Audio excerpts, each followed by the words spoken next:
Allô les meufs et les mecs. Hello ladies and gentlemen, and welcome back to another segment here on Project Purpose. For those of you who are new, we cover topics that relate to mental health, mental wellness, and education on a week-by-week basis. And today's topic of discussion is mental health. And the conversation around mental health, I want to talk about restorative activities. I think that this is an important conversation because we often overlook the importance and the significance of restorative activities when it comes to making sure that we're doing our due diligence to maintain our mental health. And so what's a restorative activity? A restorative activity is a recharge activity. And I don't think a lot of us know what our restorative activities are. We sometimes mix them up with things that we enjoy, with things that can give us some excitement, with things that can be an experience to immerse yourselves in, but it's not necessarily restorative. So it's like if we think about our cell phone, there are so many things that we can do on our cell phone, but there's only one thing that you can do to have that cell phone, to have the percentage battery go back up. And so a restorative activity is an activity where your personal battery, you're actually pouring into yourself, where your battery is going back up. And so a lot of us think that the only way that we can restore is through sleep, and that couldn't be more wrong. Sleep is one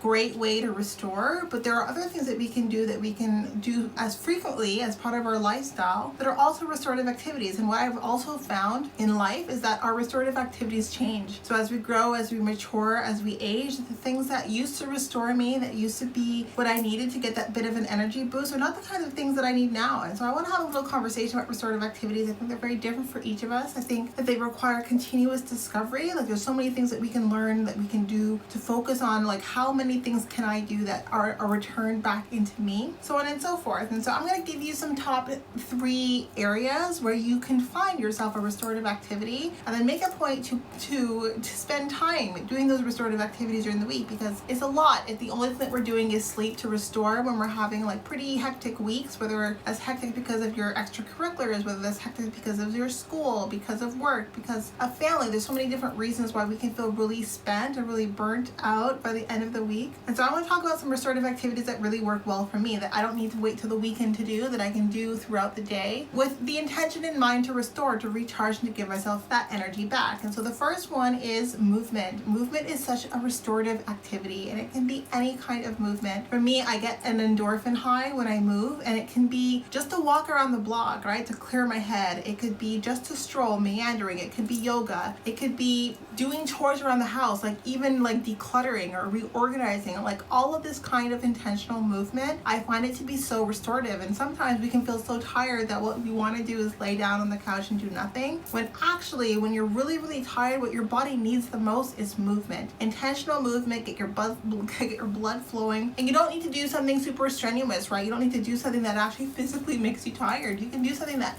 makes you feel present.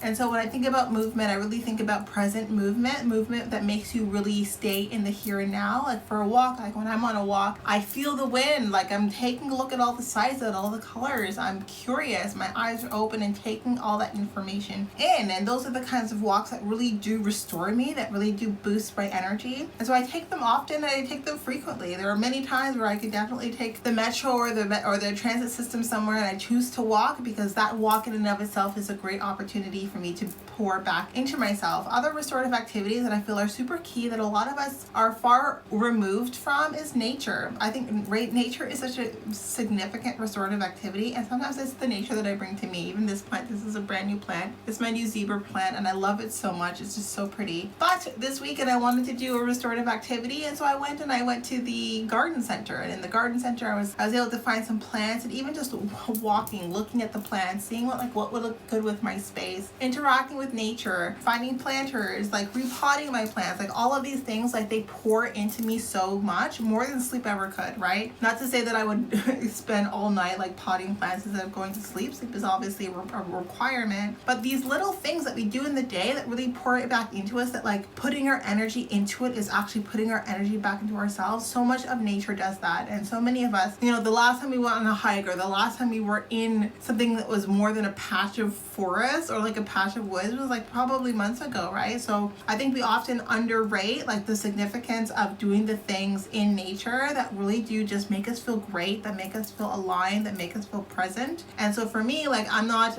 in the countryside, but when I was young, I was always in the forest. I could have been a little wild girl, a little wild child. I was always hanging out in the forest. And I realized that like there's just something so energizing about being surrounded by life, like all forms of life. If you feel drained, then find yourself in green space, and it doesn't have to necessarily be a massive hike in the forest. But even for me, finding parks, sitting in parks, spending time just recalibrating and recentering, you do that really well in nature. And so I think everyone should take an opportunity this week to find themselves in nature, to reconnect, realign, and to remember to yourselves that no matter what you're going through in this life, you're exactly where you're supposed to be, restoring, recharging, and taking care of yourself. And last but not least, the things that you didn't realize were restorative were relationships. But not every relationship is restorative, but there are specific people, when you're around those people, it just recharges you. And there's not a lot of people who can do that. Like a lot of people can be like fun, they can be exciting, they can be engaging, they can be stimulating in some way, but that doesn't mean that they restore you. But the people who restore you are your people. And I don't even know if it's like a whole gamut of individuals, but my partner is a restorative human being. Like when I am finished work and I start to connect with him, I feel so restored and I feel so grounded and so recharged and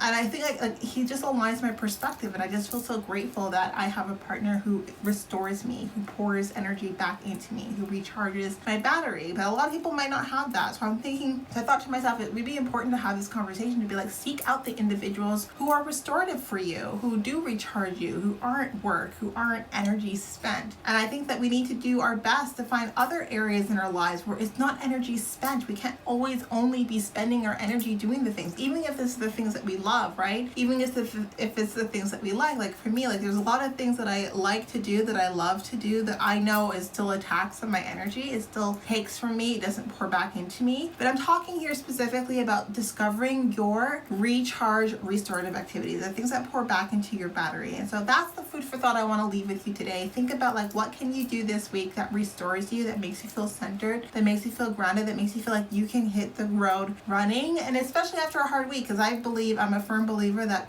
pressure is a privilege. And so if there's a week where there's a lot of pressure, it doesn't mean I'm bowing out, it doesn't mean I'm giving up, but it does mean that weekend is going to be especially focused on something restorative. And I hope that you do the same. So that was the thoughts that I wanted to share with you this week, some food for thought for you. If you are interested in having more conversations with us, we do host live events at least twice a month, every month for the foreseeable future on our website. So definitely be sure to check that out.